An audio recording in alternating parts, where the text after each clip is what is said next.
My thoughts, my opinion. Sports Podcast.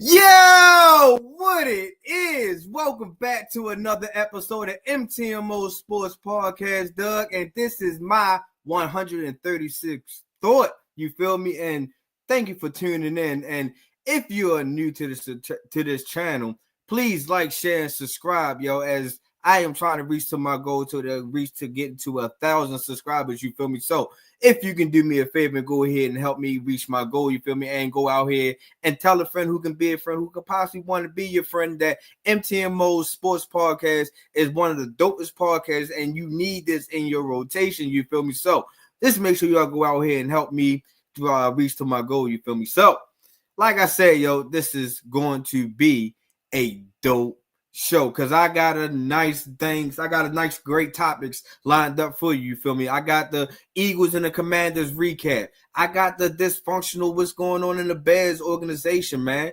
because that organization is starting to look shaky now. I got even though I got my week 11 picks, most definitely I gotta give y'all my week 11 predictions and who I feel like is going to win this week. Even though it's early in the NBA, I got my MVP ladder already, who I feel like is should be number one, and I'm going to give y'all my top five, you feel me? So make sure y'all stay tuned for that. And I also got, it's a big name who he's starting to become a big name that he got some good wins underneath his belt, and now he's barking up the big dog trees, you feel me? And I'm going to give my opinion on whether he should be barking up this tree or whether he should go ahead and try to bark up another tree before he come up this big dog tree, you feel me? So just stay tuned, relax, get comfortable, because like I said, this is about to be a interesting and dope episode, you feel me? So first up on the map, man, is the Washington Commanders and the Philadelphia Eagles on a Thursday night game, and it was a stellar game as the Philadelphia Eagles came out on victory, showing that the Eagles are the top dogs in this division, you feel me? And they went on here and beat the Commanders with a on a Thursday night game of a 26-18 score. And it was an interesting game, man, because at one point in time, I really just thought that the Washington Commanders really was going to start pulling things out. But it was the Eagles who really showed us that why they are a playoff contender, number one, and number two, that this team, you can't really count this team out because of the dynamic players that they have. But their first dynamic player that they have on their team is Jalen Hurts, the captain of this team. Jalen Hurts went 18 for 28, 221 yards, no touchdowns, no interceptions, though. So he was able to protect that rock. And he got sacked 2 times. His QBR was a 44.6, and his rating was an 88.5. You know what I mean? Which he didn't really wow us last night. Like I said, he did throw up some big numbers with 221 yards, but it wasn't him. The guy that's really saving his team and really kind of putting his team on his back when Jalen Hurts is not having a good game is this guy, Saquon Barkley, yo. He is a savior for the Philadelphia Eagles in my eyes, you feel me? Because Saquon Barkley had 26 carries, 146 yards, and he had 2 touchdowns. It was averaging 5.6 yards a carry. His longest run was 39 yards. Yo, like I said, yo, if it wasn't for Saquon really stepping up and really being on his team, period, yo, the Eagles would probably be not winning this division. I can tell you that right now. Because Saquon Barkley is really showing us why he should be in the top conversation with Derrick Henry for Offensive Player in the Year, and it's a possibility that he can be in the conversation with the MVP conversation. You know what I mean? I'm not saying that he's gonna be like top 3 or nothing, but he should be in the conversation, maybe straddling between that 6 and that 5 position. You know what I mean? That's just my opinion. But Saquon Barkley has been really a savior for this team. And now that the Eagles have took over this division, they are now 8-2. And they have, a game and a half over the Washington Commanders. They really can what was I was getting ready to say? They was really can go out here and really showing us why that this team can still be dangerous, because this is not just on the offensive side that the Eagles is dangerous on. They are really kind of dangerous on this defensive side also, man, because on that defensive side, they was able to slow Jaden Daniels down. Now, Jaden Daniels didn't have like an explosive big game like he normally have, and was able to put the Commanders and win a position. But he did turn a rock over one time. But Jaden Daniels was 22 for 32. He threw 191 yards, one touchdown, and one interception, like I said. He was sacked 3 times, and his QBR was a 22.1, and his rating was an 81.6. And you can just see that Jaden Daniels is also dealing with that rib injury. He didn't really look like himself, like how he was in the beginning of the year. Yeah, he was able to still kind of put Washington almost in the winning drive, but at the same time, man, he didn't really get no help because Brian Robinson Jr. didn't get 100 yards. He only had 16 carries for 63 yards. It was only averaging 3.9 yards a carry. Now, he did score a touchdown, but that was pretty much it, man. The surprise to me was the Scary Terry, because he wasn't so scary yesterday, man. Terry McLaurin only had 1 reception for 10 yards. Like, he was on clamp. And it's to the point that the Eagles think they got a guy on their camp they can almost consider as Revis Island. You know what I mean? And it's this guy, Quentin Mitchell, because Quentin Mitchell has been kind of locking down some wide receivers during his season. You feel me? Because he didn't lock down Drake London with 1 catch for 5 yards. He didn't lock down Chris Olave with 2 catches and 23 yards. He didn't lock down Mike Evans for 2 catches and 19 yards. He didn't lock down Amari Cooper for 1 catch and 10 yards. He didn't lock down Malik Neighbors for 1 catch and 9 yards. He didn't lock down Jamar Chase for 2 catches and 19 yards. He didn't lock down CeeDee Lamb for 1 catch and 5 yards. And Scary Terry didn't get no catches on this guy. They talking about this guy can be entering Revis Island. I mean, Revis, Darrell Revis type territory. And, you know what I mean, he's holding his own up right now. You know what I mean? I'm not saying that he's the next Revis Island. He's the next shutdown corner.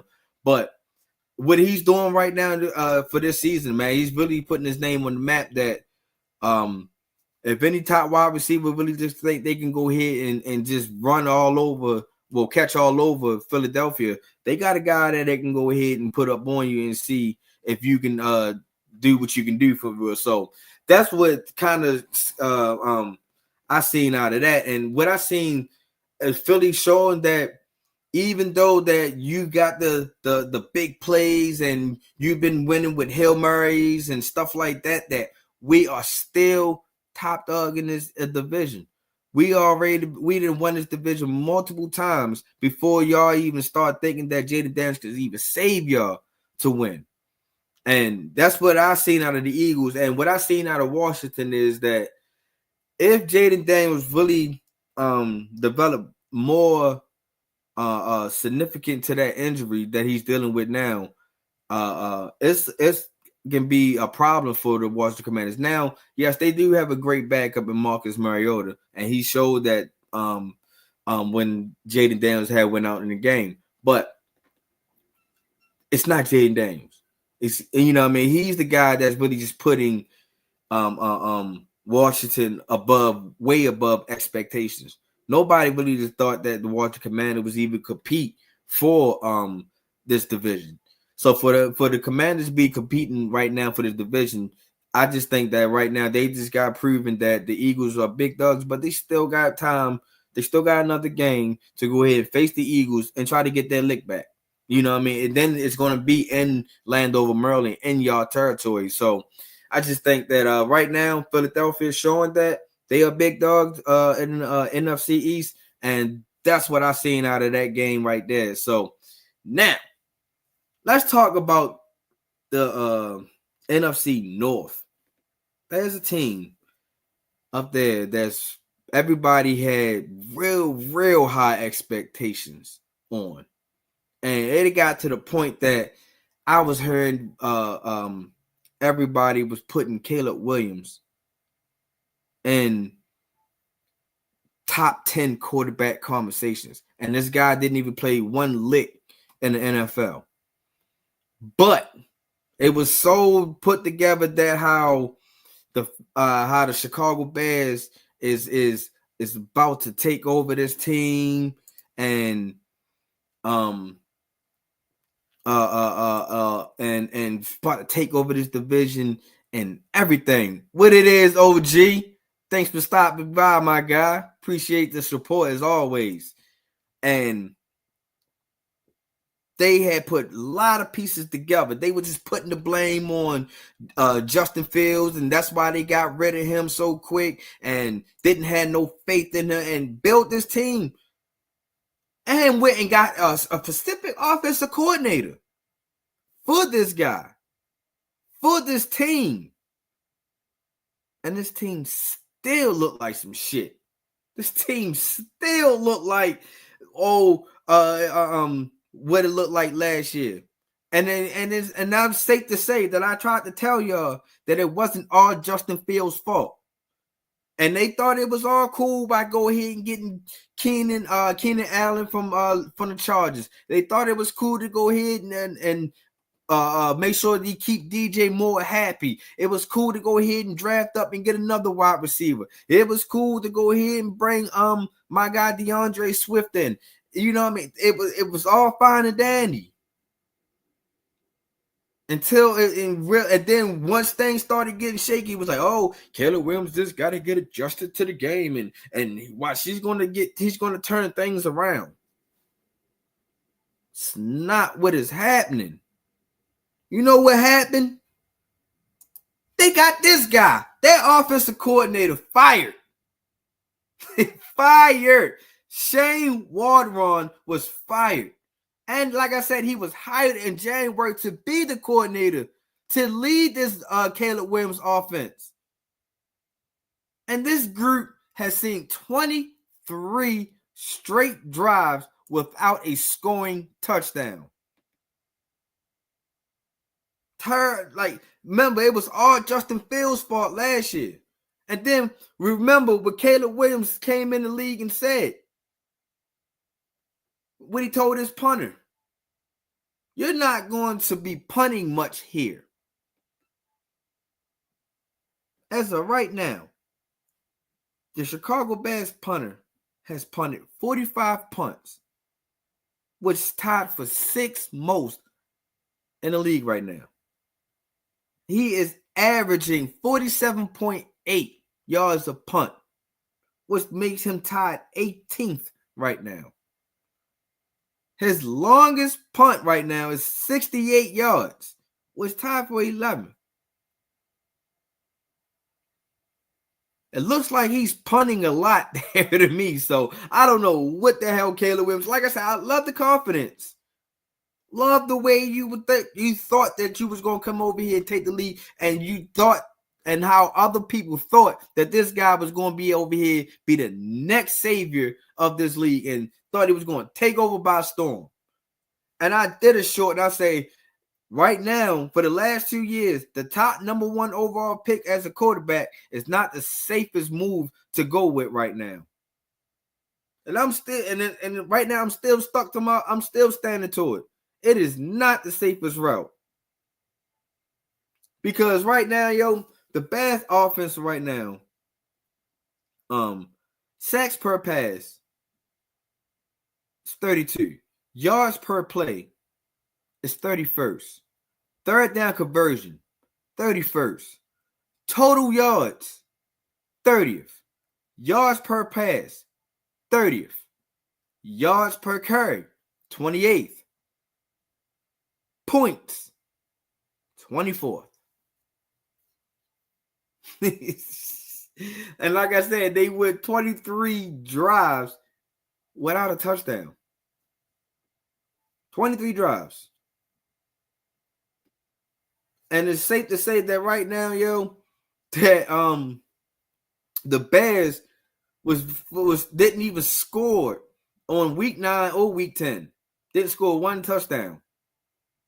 They kicked field goals. They lost to Arizona 29-9. They lost to New England 19-3. Not putting up no damn points at all. And then, the bad schedule is real brutal. It's real brutal. They got this week, they got the Packers. Following week, they got the Vikings. Then they got the Lions. That's the whole NFC North right there.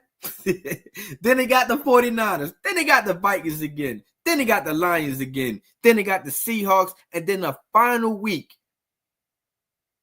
they got the Packers.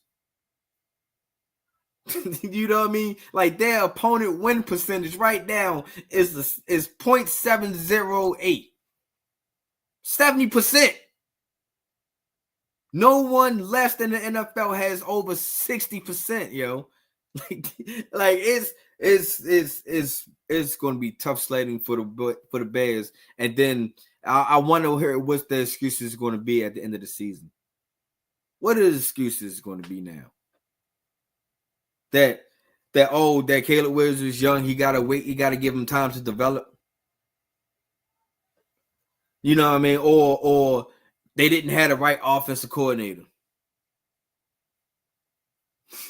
So I just feel like they it's going to come up with a lot of excuses, and it's going to be just pathetic of why they coming up with all these stupid ass excuses for this team and for this guy. It's clearly to see that either the GM or their coaching staff is ass. One or the other. Because if you got rid of your offensive coordinator through mid-season and he ain't trying to live to see what else. Now, don't get me wrong. I don't think he was going to be able to turn that around. Because you at the bottom of the barrel in every statistics category on the offensive rankings. Like, you're pretty much dead to last. And like I said, man, everybody was sitting here trying to crown them as the NFC North champs. And they right now looking like the NFC North chumps. No fight. Like I said, I'm pretty sure if anybody's seen any different, drop that in the comments and tell me, like, what is y'all take on the Chicago Bears? Why do the Chicago Bears is having a rough season? Is it really that coaching staff? Or is it really Caleb Williams? And another thing about Caleb Williams, while I'm on the subject, man, I had said that he was going to bring extra baggage. Now, don't get me wrong. I'm not saying it was going to be off the field baggage. No, that's not what I was alluding to. I was alluding to, like, saying what is happening right now, trying to be able to adjust to the game, trying to be able to figure out these defenses, because everybody just thought that, like I said, thought he was going to come in here and just take over and act like that defenses don't study or don't understand or ain't faster than what Caleb Williams has seen in college. We got to sit here and remember, Caleb Williams, yes, he won a Heisman, but at the same time, he ain't win no playoff games in college. He ain't win no national championship in college. So I don't know why people were so quick to go ahead and try to crown this guy. So I just think that the Bears organization is really in the uproar and the dysfunction. I don't think that this team or that organization is really going to survive, much longer. I just think that that team is really going to have to be reconstructed, and maybe you have to find another head coach. Maybe, or maybe they need to really take this offseason a little bit approach different. You know what I mean? Especially when you find if you go out and bring in a new offensive coordinator, maybe you can find an offensive coordinator that fits his scheme or fits his his ability to put better product out there. All I know is that the Chicago Bears put this dream team light for him, and this is not the way that the Chicago Bears supposed to be looking. You know what I mean? At one time, you thought the Bears was going to give a better fight than what they're giving right now. And like I said, they got a tough schedule, coming up, and they got a most definitely tough opponent to play this week in the Green Bay Packers, who's sitting at 6-3. And right now the Green Bay Packers are a 5.5 favorite. So, and the Green Bay Packers can be explosive 1 minute and 1 minute and not be that explosive the next minute. So, I really don't have the Bears really winning this week. I just think that it's going to be, I just think that not scoring in the past 2 weeks is going to be something that I'm pretty sure they're going to harp on. They're going to try to get in that end zone as fast as much as they can. But at the same time, I just don't really see them doing it. If you can't do it to the New England Patriots defense, because the New England Patriots defense is not even like that. You know what I mean? I'm not saying that these guys are bottom of the barrel in their statistics, because I don't know their statistics offhand. But at the same time, I just really just think that the Chicago Bears gotta find a way to score, yo. They just really gotta find a way to fucking score. And I'm with you, OG, man. Just straight shit. they straight shit, man. And that's pretty much all I got for the Chicago Bears, man. So let's go ahead and just talk about the rest of the week 11, what the rest of the week 11 has in store for us, because we got some good games, especially this AFC North. Boy, we got a good one this coming Sunday at 1 o'clock. Should have been a primetime game. But now, since I'm going here, I'm going to go ahead and give you my top 2 games and how I feel and what I think the outcome is going to be. But since I'm here with the AFC North, let's go ahead and talk about my guys. Let's talk about this Baltimore Ravens, who just coming in off a nice win last week on a Thursday night game against the Cincinnati Bengals. It was a close one, as always, because it's an AFC North opponent. But most definitely MV3, as we already know who this guy is right now, which is Mr. Lamar Jackson. Mr. Jackson, as Mr. Tomlin like to call him, man. He is really putting on a great performance. He's really showing us that he is in the room by himself in this MVP conversation. His stats are way better than what it was last year. Last year, he only had 10 touchdowns. Throwing touchdowns. Right now, this guy's sitting at 24 passing touchdowns by himself. You know what I mean? So it's just like you just see the leap. Everybody was sitting here doubting him. Remember, everybody put Caleb Williams over top of him. Well, not everybody, but a lot of people, Nick, right, put Caleb Williams over top of Lamar Jackson, saying that Lamar Jackson wasn't a top 10 quarterback. So Lamar just sitting here showing us night in and night out. It doesn't matter who you line him up against. It doesn't matter who defense you put up, and it doesn't matter what the score. It doesn't matter your what their lead is. You put LJ out there, Mr. MV3. He is most definitely going to show you why he is in the conversation by himself when it comes to this MVP award. Now, like I said, it's a tough opponent. I ain't going to hold you. This one is going to be me sitting on the edge of my couch because it's the Pittsburgh Steelers, yo. The Pittsburgh Steelers is really a tough team. This team can really go out here and be almost as physical as the Ravens. Because if we all know, if you're a true Ravens and Steelers fan, even if you're a true football fan, this rival right here is the best rival in NFL. I don't care what nobody say. It is the best rival. And we got to go ahead and give, I hate to say it, we got to give this team respect, yo. Especially Coach Tomlin. Coach Tomlin is out here keep on having winning seasons year in and year out. But let's go ahead and keep talking about my Ravens real quick before I switch it over to the Steelers. The Ravens is not going to be the offensive problem. Because I really feel like even though the Steelers defense is going to be keying on this run game, they're going to be keying on LJ and Derrick Henry. But I still feel like Derrick Henry is going to shine because we are told Derrick Henry, that you are not a true Raven until you had your first Raven and steal a game. And I think that he is going to go out here and perform because he didn't have a great game last week. You feel me? And even though he still scored a touchdown, but Derrick Henry was like a locomotive the previous weeks before last week against Cincinnati. And I just think that right now that he got something to prove against the Steelers defense. And I just think that it's going to be sludge hammer game. And I think that Derrick Henry is going to pretty much win this battle, especially when it gets grinded down to the end towards fourth quarter, towards crunch time. Because if we want to go Derrick Henry versus Patrick Queen, I ain't going to hold you. PQ, you used to be my guy. You know, I mean, I still give you respect, but I'm taking Derrick Henry in this battle. You got to hope that Cam Hayward can disrupt that the offensive line.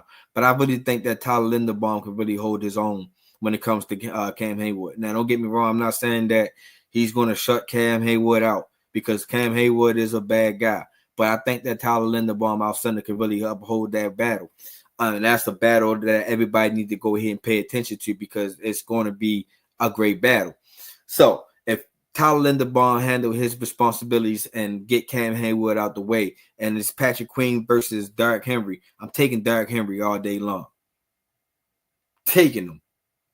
And I think that that's the way we're going to pretty much have to win when it comes to this team. It's not going to be all the cutes and the glamour and the trick plays or anything in that nature. Like I said, I think that our offense is going to be explosive.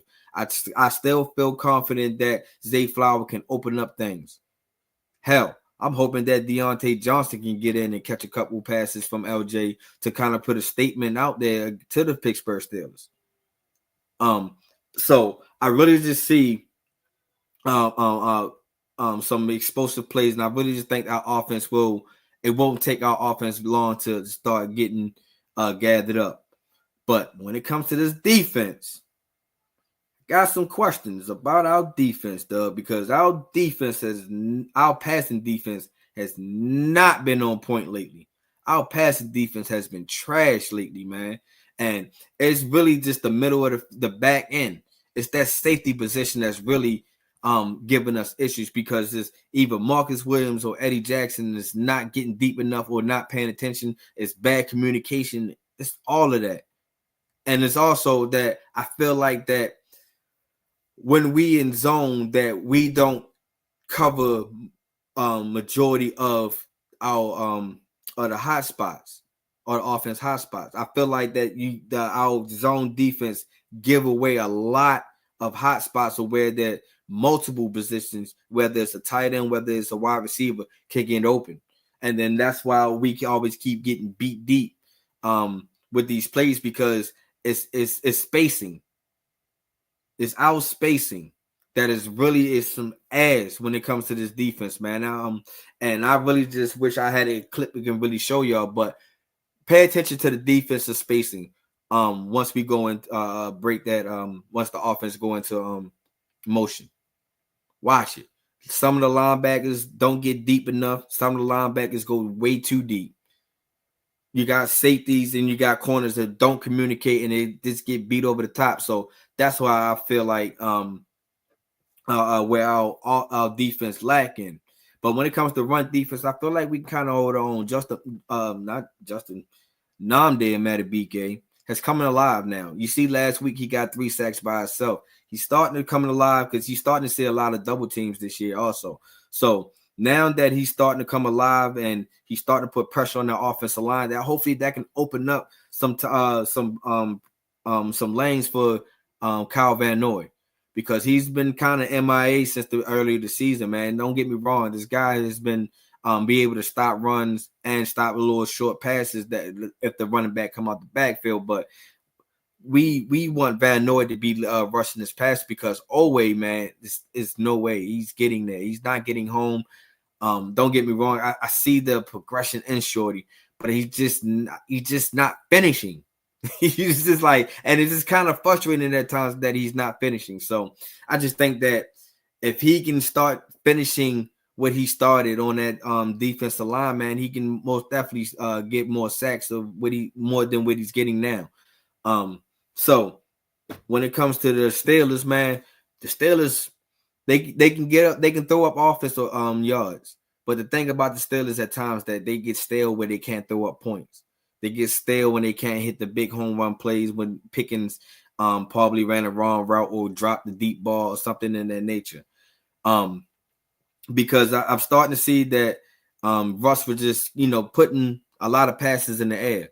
And that also, it can be our weakness. If Russ can go ahead and just throw it up in the air and he can trust Pickens or Mike Wallace to come down with it. And if our corners like Brandon Stevens and Marlon Humphrey and Wiggins and even our two safeties and Eddie Jackson and Marcus Williams is not prepared or deep enough, man, they can go ahead and score these lucky ass touchdowns that they be getting lately. Because don't get me wrong, I believe that Russ got good accuracy and everything, and he's playing up to great potential. That this guy that I'm starting to see a little flashes of the Seattle Russ a little bit, but at times I feel like he's just throwing passes up and just praying that it falls into Pickens or Wallace's hands or any wide receiver that he's throwing to. But it's going to be a nice task for our defense that their offense can also move that rock too, and also they got a great running duo and Connor and Najee Harris.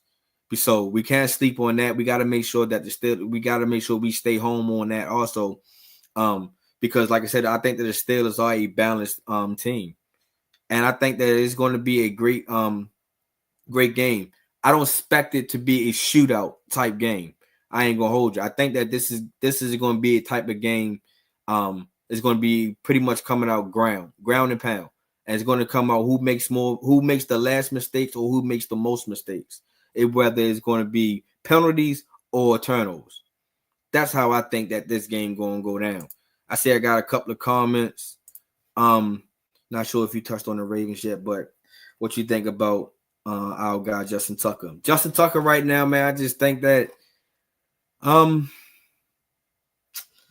he's just having a rough time. He already proved that he's probably the most accurate kicker of all time, previously what he's been doing.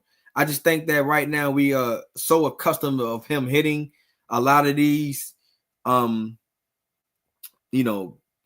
goals that when he misses, it's like, oh shit.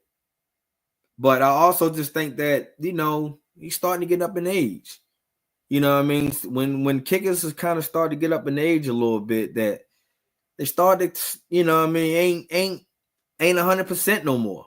And I'm not talking about him physically. I'm talking about his leg ain't really all that 100%. It's his leg is maybe getting a little bit weaker. Maybe his accuracy is not what it used to be. His eyes ain't connecting what it used to be. So, that's why I get out of Justin Tucker. No, his new name is Mr. Fadeaway for the three. We haven't had a running game like this since Jamal Lewis. Now, don't get me wrong. We have a strong running game. I ain't gonna go that far back, Jamal Lewis. Don't get me wrong. Jamal Lewis is a 2000 rusher, but we haven't had like a strong running game. I'm gonna probably say since maybe the Willis McGahee, LaRon McClain duo, because when we had that duo was really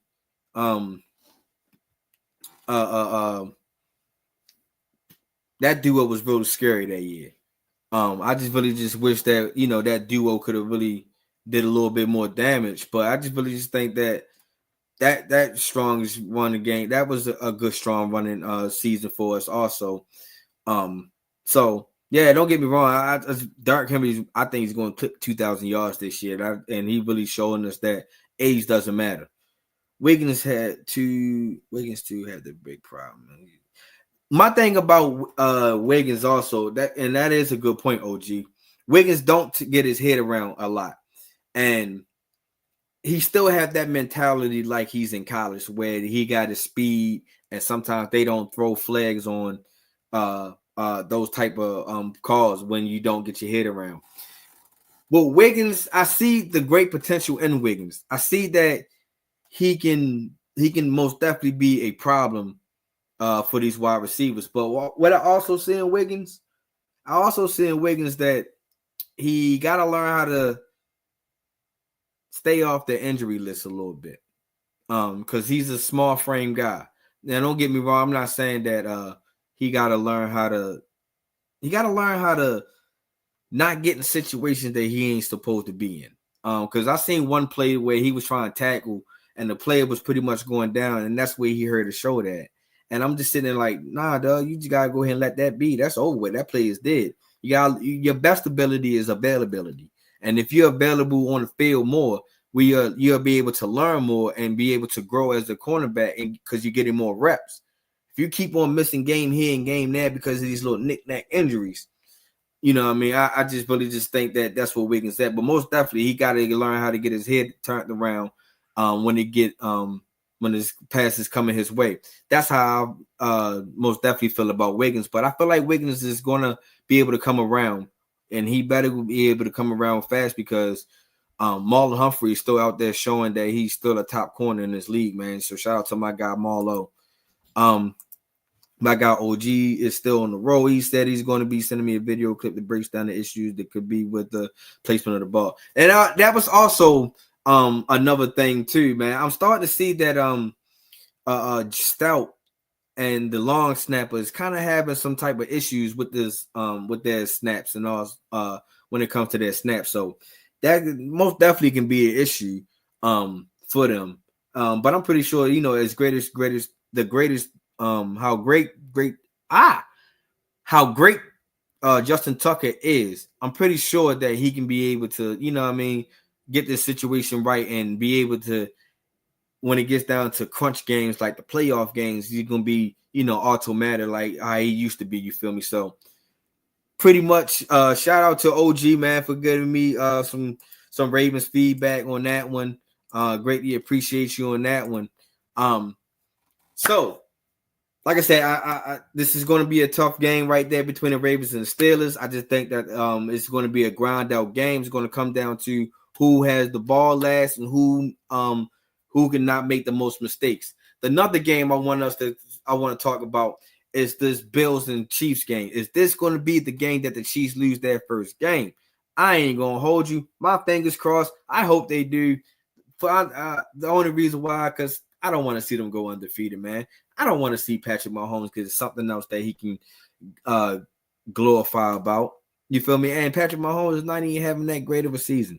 But I ain't going to lie. For him not to have that great of a season, it's showing that the Chiefs can potentially still be that, showing that they are that top dog in this game, and showing that it doesn't matter if Patrick Mahomes is having a great game. Doesn't matter who's on their wide receiver core, whether it's Hollywood Brown, who wasn't able to play this season, whether it's Xavier Worthy, who was pretty much in and out, whether it's Shaheem Rice, who's most definitely been in and out the lineup, and doesn't matter if it's D-Hop, who just got into the lineup.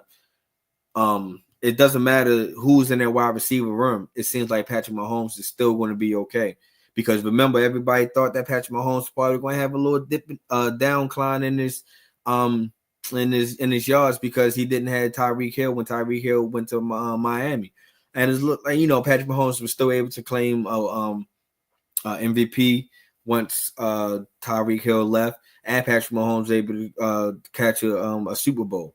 So it looks like that it doesn't matter who's in the room with Patrick Mahomes, long Patrick Mahomes has Andy Reid. If Andy Reid is still there, Patrick Mahomes is still going to be the top dog in this league. And I think that's why, you know, he's having the success of why he's having the success that he is. It's because of Andy Reid. Andy Reid is pretty much the GOAT of coaching right now. That's left. That's still coaching. It's Andy Reid. You mean, it doesn't matter who Andy Reid go up against. It's like nobody pretty much can beat Andy Reid anymore. It's like Andy Reid got all these different type of schemes and plays for this offense, and it doesn't matter who you have out there, whether this play is designed for Travis Kelce or whether this play is designed for D-Hop or whether this play is designed for their second dairy guys. Doesn't matter. Third string, doesn't matter. As long as you're able to know your spot and know where you need to be at, Patrick Mahomes should know where you're at. Everything is fine. That's what I'm getting from the Chiefs, and that's what makes the Chiefs who they are. That's why they still undefeated in my eyes, because it doesn't matter what's going on out there, that the Chiefs are still going out here and putting out good, okay product. So I just think that right now that they are getting ready to come up to their first loss this year, and I think that it's going to be suffered by the Buffalo Bills in my eyes. I really just think that the Buffalo Bills is going to be the team to beat, because everybody is sleeping on the Buffalo Bills. Because remember, everybody was sleeping on the Buffalo Bills in the beginning. Really, nobody chose the Buffalo Bills to even win their division this year. And the Buffalo Bills is kind of leading out of expectation what we was expecting out of the Bills. Don't get me wrong. I thought the Bills was going to be third in their division. I didn't say they was going to be basement or ass. I just thought that the Bills was probably going to take a step back, even though that they are not undefeated, even though they are not putting up the big wow numbers. Josh Allen is still in the MVP conversation. Josh Allen is still having a great year this year. And I just think that with Josh Allen, the year that he's having with the core that he has, I think that Josh Allen can go ahead and finally beat Patrick Mahomes in a game that's kind of meaning something, because he can be the quarterback. He can have his team to say that we gave the Chiefs their first loss in this season, not nobody else, not the Ravens, who everybody expecting that Lamar is going to get his MVP season this year, and who is pretty much almost a favorite to even compete for the Chiefs for the Super Bowl. Not the Washington Commanders, not the Pittsburgh Steelers, not nobody. The Bills can be the first team that can do that, and I think that that's why they are motivated to win this game this week, because like I said, Josh Allen is number 3 in touchdowns right now, and Josh Allen only threw 3 interceptions this year. That's the big jump. So I really just think that Josh Allen is going to go out here and have something to prove that him and his team should still be contenders for the Super Bowl this year. So I ain't gonna lie, I got the I like the Bills on this game, and right now the Bills are favorites on the spread right now. They 2.5 favorites. So I just really I think that the Bills can go ahead and get it done. Going into and they are home. So that's another advantage that the Bills have over the Chiefs for me. So I just think that this is going to be an interesting game. So that's my top 2 games that I feel like is going to be very interesting this week. You got the Ravens and the Steelers game, the best rival in the NFL. And then you got the Bills and the Chiefs, who I feel like the Bills will knock off the Chiefs and give them their first loss this season. So while I'm at it, let me go ahead and give y'all my Week 11 picks real quick. Now, when it comes to the Commanders and the Eagles, I lost that one. I had chose the Commanders. When it comes to the Ravens and Steelers, we already know who I'm riding with. There's no question about that. I'm taking the Ravens on that one. When it comes to Jaguars and the Lions, I'm going to go ahead and take the Lions. When it comes to the Rams and the Patriots, I'm going to go ahead and take the Rams. When it comes to the Saints and the Browns, I'm going to go ahead and take the Saints, even though the Saints is not a good team, but I'm going to go ahead and take them. When it comes to Colts and the Jets, I'm going to go ahead and ride with the Jets. I feel like the Jets can go ahead and take this one. I think that the Colts will have a struggling time with Anthony Richardson coming back as quarterback, but I think the Jets will be able to handle that. The Vikings and the Titans, I'm going to go ahead and take the Vikings on that one. The Dolphins and the Raiders, I think that the Dolphins can be able to take this one because the Raiders don't really have nobody. The Packers and the Bears, I'm going to go ahead and take the Packers on this one. You know, I mean, there's no reason to go ahead with the Bears, who is struggling on their offense, who is not be able to who have not scored touchdowns in the last 2 weeks. So I'm taking the Packers on that one. The Falcons and the Broncos, I'm going to take the Falcons because I think the Falcons got something to prove. They got something to redeem themselves. And I think that they ain't going to sit here and let a struggling Broncos team go out here and try to win, even though the Broncos almost beat the Chiefs last week. So, but I'm still going to take the Falcons on that one. The Seahawks and the 49ers, this was a tough game. I ain't going to hold you. I ain't know who to go with, but I'm going to go ahead with the 49ers since CMC is back. And I just think that right now the Seahawks is still trying to find that identity of who they are. And right now it's week 11 of the season. You're supposed to been find that identity. The Chiefs and the Bills, like I said, I'm taking the Bills on that one. I really just think that the Bills will get them that first L.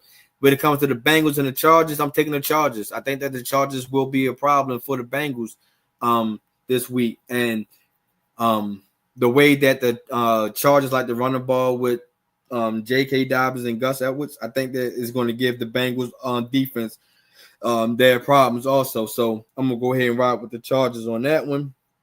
Excuse me. And then when it comes to the Texans and the Cowboys on a Monday night, I am taking the Texans because there's no way in hell that I'm taking the Cowboys, especially with the hell they are going through with their Cooper Rush as their quarterback, as Mike McCarthy as their head coach, and with Jerry Jones as their owner and GM. There's no way I'm riding with the Cowboys until some of them things change up. Till then, Cowboys, I will not be picking you to win. Oh man, so like I said, I'm riding with the Texans on that one. So there you have it. That's my week 11 picks. If you feel like your picks can be better than mine, go ahead, drop your picks in the comments. And we can go ahead, compare and match them up. Even if you go ahead, if you pick some of the same teams, man, just go ahead and roll the dice and see that pick the opposite team. You never know. It's any given Sunday. So, like I said, my week 11 picks is the Commanders, the Ravens, the Lions, the Rams, the Saints, the Jets, the Vikings, the Dolphins, the Packers, the Falcons, the 49ers, the Bills, the Chargers, and I like the Texans over the Cowboys. Woo, that's a lot. Ravens versus Lions in the Super Bowl. Yep, I said it. Woo! OG called it. Ravens versus Lions. If y'all feel like y'all can ride with that, y'all might, you know what I mean, drop that in the comment. Hit the likes for OG. If you think otherwise, who y'all think is going to ride with the Super Bowl? That's a good pick, OG. I you know what I mean? I ain't going back to dip on that one. You feel me? Here they go. That's the slogan right there, baby. I was looking for these. But now, I didn't go ahead and give y'all some NFL news. I gave y'all the recap of the Eagles and the Commanders. I didn't give you the Chicago Bears dysfunction. I didn't talk about my two top games between the Ravens and the Steelers and the Bills and the Chiefs. And I didn't give you my week 11 picks. Now let's kind of go ahead and switch it over to the NBA side because the NBA has been a little bit interesting as also. So on the NBA side, man, I know it's a little bit early. A lot of people just is saying like, "Damn, yo, how you gonna be sitting here talking about the MVP ladder already?" But the MVP ladder right now is very, very interesting in my eyes. I really just think that people is doing a lot of chitter chatter and just throwing names out there and kind of forgetting who should actually be in the MVP ladder. Now, I'm not saying that my list is perfect. I'm not saying that my list is right. But I think that my list is a little bit accurate, you know what I mean, in my eyes. It's just my opinion. So, I was on Instagram. Shout out to NBA TV on their Instagram, whoever run that Instagram account.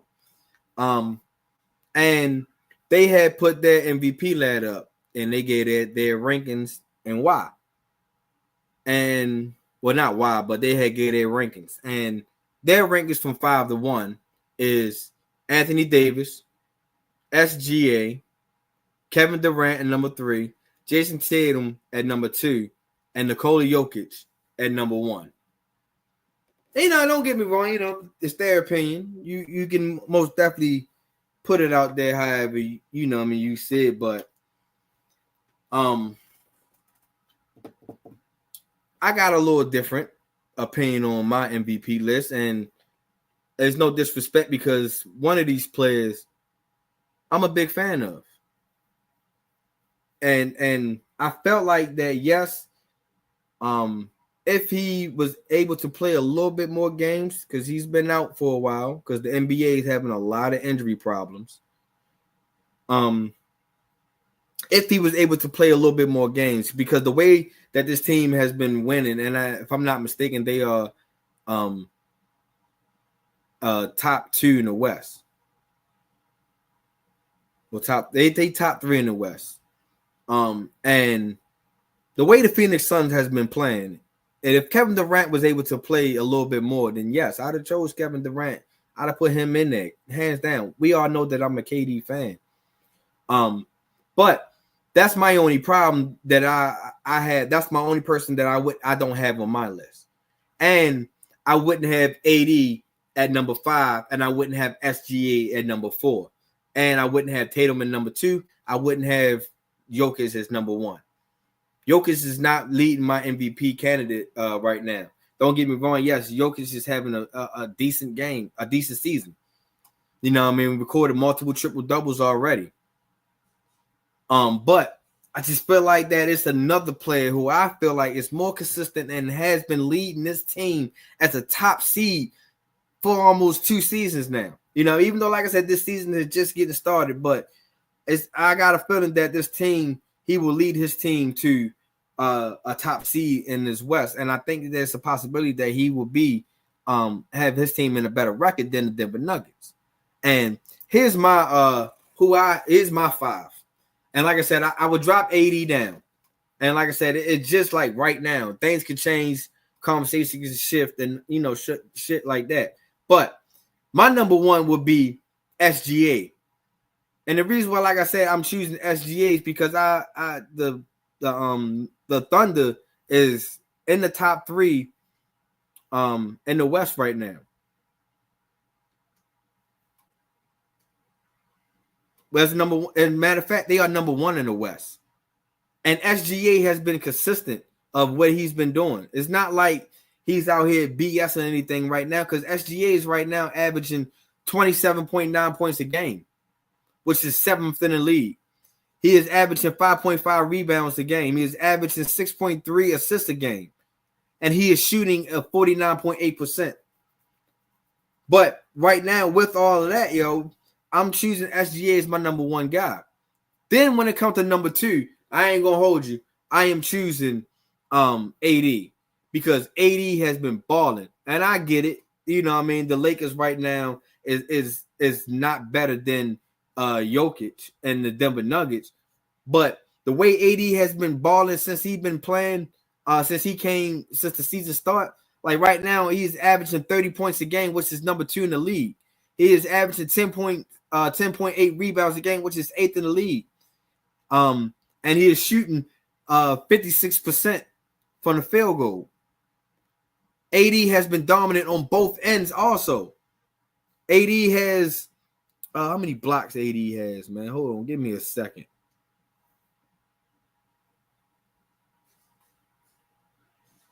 AD is averaging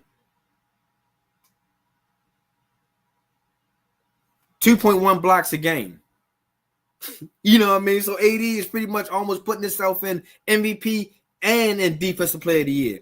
So that's why I got him at number 2. Number 3, yes, I will put Jokic, because like I said, ever since Michael Porter Jr. said that this could be the last dance for this Denver Nuggets team, that for this core, for like the Jokic and the Murray and the Porter Jr. and the Aaron Gordon and stuff like that, for that core team, that is a possibility that this team can get broken up. Jokic has been balling. Jokic has been putting up big numbers, you feel me? So that's why I will put him at number 3. Because Jokic right now is averaging 29.7 points a game, which is 5th in the NBA. He's got 13.7 rebounds, which is 1st. Now, that's a surprising. That's why he's in my top 3. And then don't get me wrong, that's what make me kind of go back and forth with him and AD. And he's got 11.7 assists, which is number 1 in the NBA. He's averaging a triple-double, and he's shooting 56.3%. So, you know what I mean? Between him and AD, yes, they is fighting for that number 2 position. But I will put him at 3. And then I will put Donovan Mitchell at number 4 for the simple fact I feel like Donovan Mitchell is leading his team to an undefeated season right now and 13-0. Donovan Mitchell, and this team has been balling out. Donovan Mitchell is averaging 23.6 points a game. He's averaging 4.2 assists a rebound, 4.1 rebounds, just shooting 46.4 field goal percentage. And I just think that you got to give him the respect of putting him in an MVP conversation right now.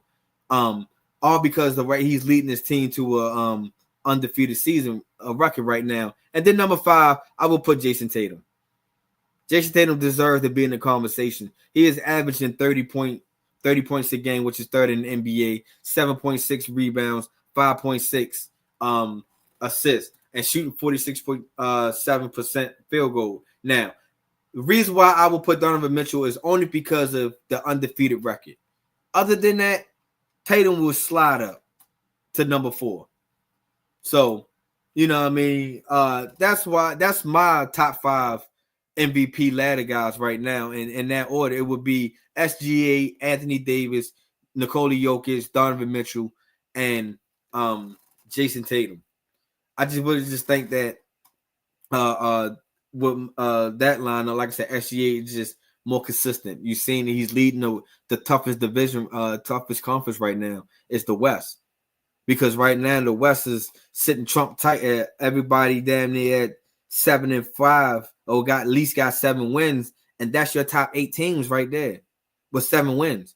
Versus when you got over here in the East, your 7th win right there is 3rd, and everybody else is 5 and 6. And that's the Orlando Magic is sitting at 3rd. The Knicks, who everybody thought was supposed to be the number 2 team in the East, is, you know what I mean, even though they still trying to figure out who their identity is with Cat coming on to the team and Mikal Bridges. I just thought that they would have more wins than 5 right now. I'm surprised about them. I'm surprised about the Milwaukee Bucks. Not too surprised, but I'm surprised that they are down there that far. I'm not surprised that Philly, because all their guys are injured between Maxey, Embiid, and Paul George. Who else they got down in the score? They got Jeremy McCain out there trying his best, though he's a rookie, but he's not the guy that can pretty much lead a team into wins just yet. So this little, you know what I mean, it's just that the West has, you know what I mean, is just tough, and I feel like SGA need to get his respect and need to be higher up in the MVP ranking. So he would be my guy leading this MVP race right now. So if you feel any difference, you feel like that somebody else, or you got different categories, or you would drop somebody else and add somebody else, how would your MVP look? So if you like to do that, drop the names and your MVP ladder in the comments and we can compare, you know what I mean? Give me your reasons why. So before I wrap this show up, you know what I mean? That's pretty what I got for the NBA. Before I wrap this show up, man, we got some boxing news, man. It's been great in this boxing world. This boxing world has shown that we got some young guys that's really coming out the trenches and really showing us that they are about this business.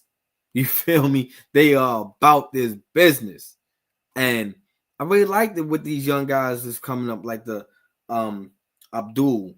This guy is really showing that he got real great potential. I like Schofield. Shorty really got some great potential also. You know, I seen he was getting into a little live stream beef with Shakur Stevenson. You know what I mean? So that right there. But this one particular guy, another DMV product, has been really, really, really talking and really has been surprising us. You know what I mean? Well, I ain't gonna say surprising us, but I ain't gonna lie, he's official. He's that guy, you feel me? And the guy I'm talking about is coming out of Norfolk, Virginia. And it's about his business right now. If y'all didn't see his last fight, Shorty has been making a statement. You know what I mean? Like, he's really been making a statement. for himself. And the statement is really, really, really good for him. And so not to keep on prolonging this, but the guy who I'm talking about is Keyshawn Davis, man. Keyshawn Davis is a monster. He is about to be that guy that everybody needs to be talking about, man. You know what I mean? Keyshawn Davis, if you don't know who he is, he had won some silver medals at the 2019 and the 2020 Olympics. He won silver medals, like I just mentioned. And he been working his way up ever since he made pro. This guy had 13 total fights. He has won 12 of them, and out of those 12, 8 of those has been knockouts. And like I said, his last fight, he showed you that his name need to be mentioned when it comes to these next type contender fights. And I ain't gonna hold you. This guy right now is really barking up another big dog tree. You feel me? And let me go ahead and play this clip for you, and you can listen for yourself. Next 2025, we got big plans for everybody in the boxing world. Hey, Javante, knock. But world title. Ooh, he is calling Javante Davis out, yo. He said knock. Now, I personally think, I know y'all probably gonna think it's biased because I'm from Baltimore and I'm a big fan of Javante and all that, but I ain't gonna hold you. I don't think that this is the fight that you want just yet. You want just yet. I think that you should get at least about 2, maybe 1 more fight underneath your belt and really show us and put some bigger numbers, put some big names in their seat now. If you can do that, I think that you can go ahead and then call your shot for Javante. You feel me? Now, the thing that I don't like about my guy, what Keyshawn Davis is doing, he's trying to sit here and trying to make it seem like Javante is out here ducking smoke and out here tricking people.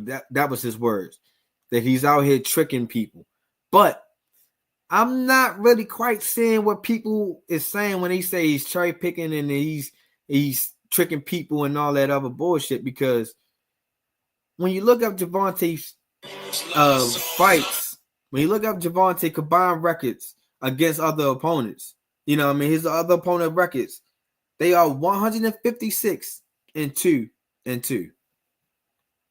You know what I mean? So Santa Cruz was the only one that came into Javante. Leo Santa Cruz, the only one with a loss on his record.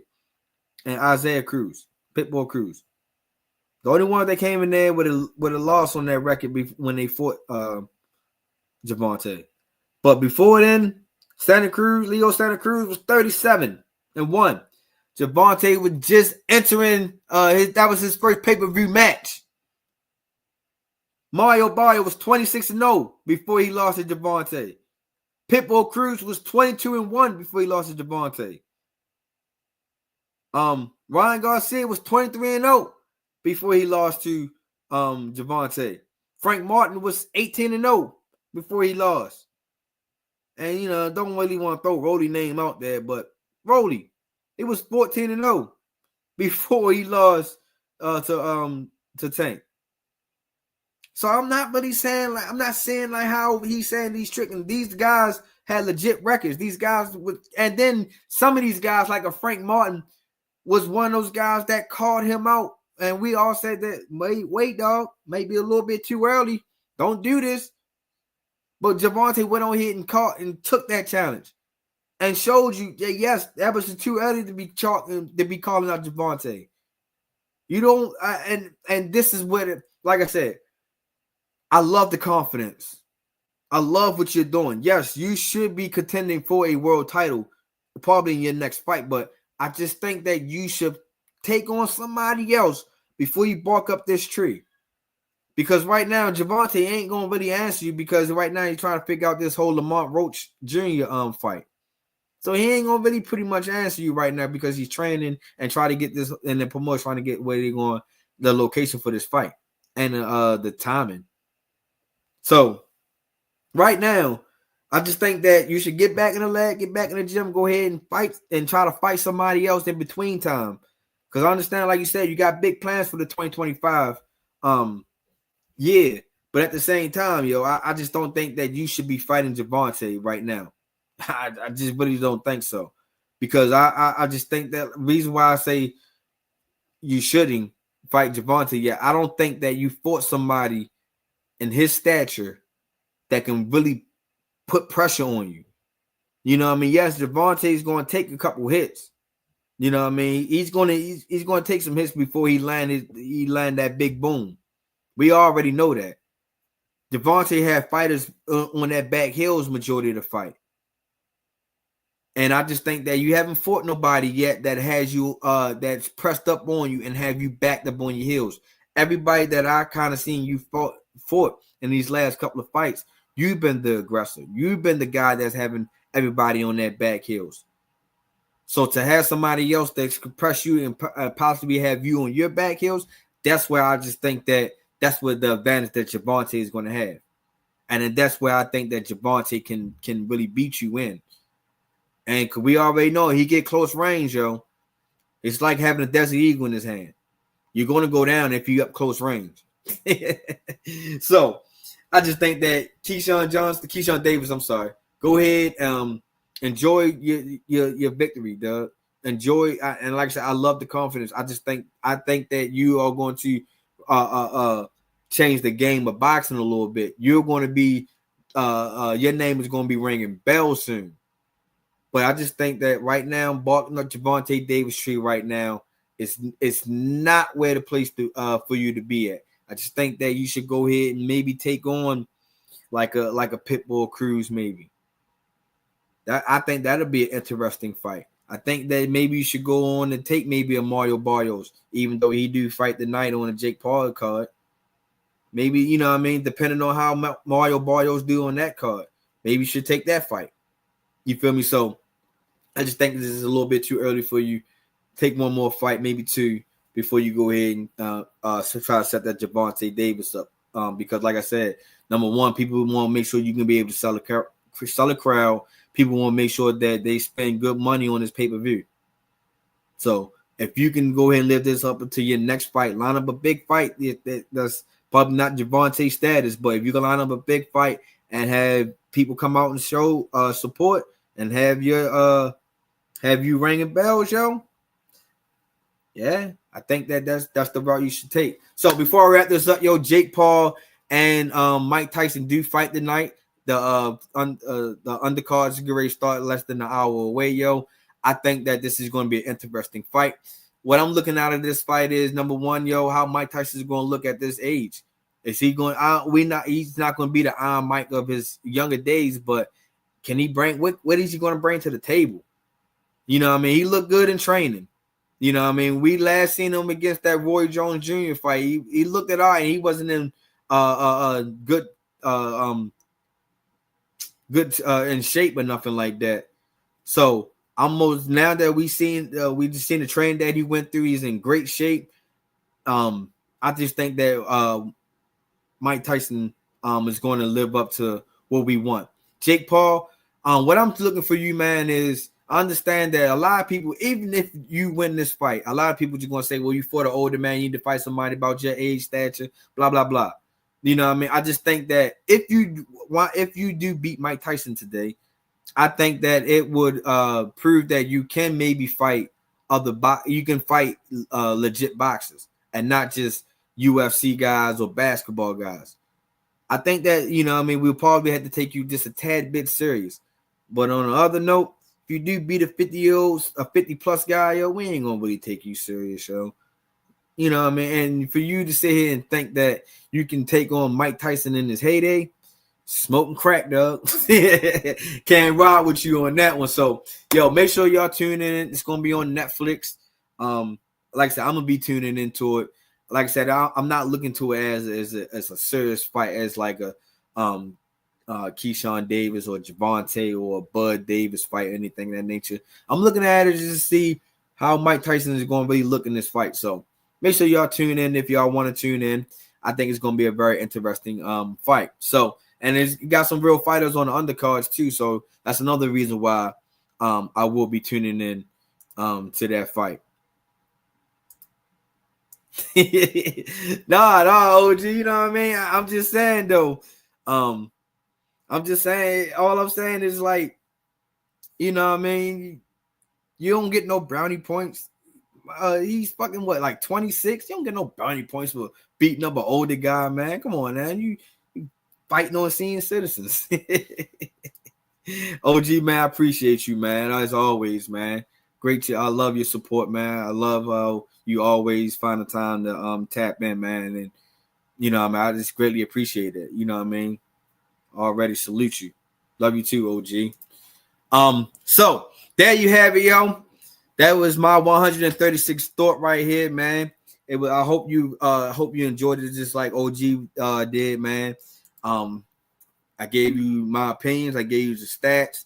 Now I hope you can just go ahead and run with that. You feel me? No, but I had a great time. Dope giving out with this episode, man. So make sure y'all go out here, spread the word about this episode. If you really agree to this episode, make sure you go out, tell a friend who can be a friend that could possibly be your friend. That MTMO Sports Podcast is the dopest podcast out here. It speaks his mind, speaks his own opinion, not worrying about anybody else's opinion, anything of that nature. And you need this podcast in your rotation. You feel me? So make sure y'all go out here, like, share, subscribe, so you can make sure you get all my content, whether it's a live show, whether it's short videos, or whether it's a YouTube short, yo. Make sure y'all tap into that, because I'll be dropping hella YouTube shorts lately. You feel me? So make sure y'all hit that like, share, subscribe, and that notification symbol. Make sure y'all go out here and tap into if y'all trying to get the MTMO gear. The link is in my bio, where you can go out here and get shirts, hat, hoodies, whatever you kind of into, man. Come out here and show me some support on that one. Shout out to everybody that's in my MTMO prediction season. As y'all already a little bit pissed off that I am number one.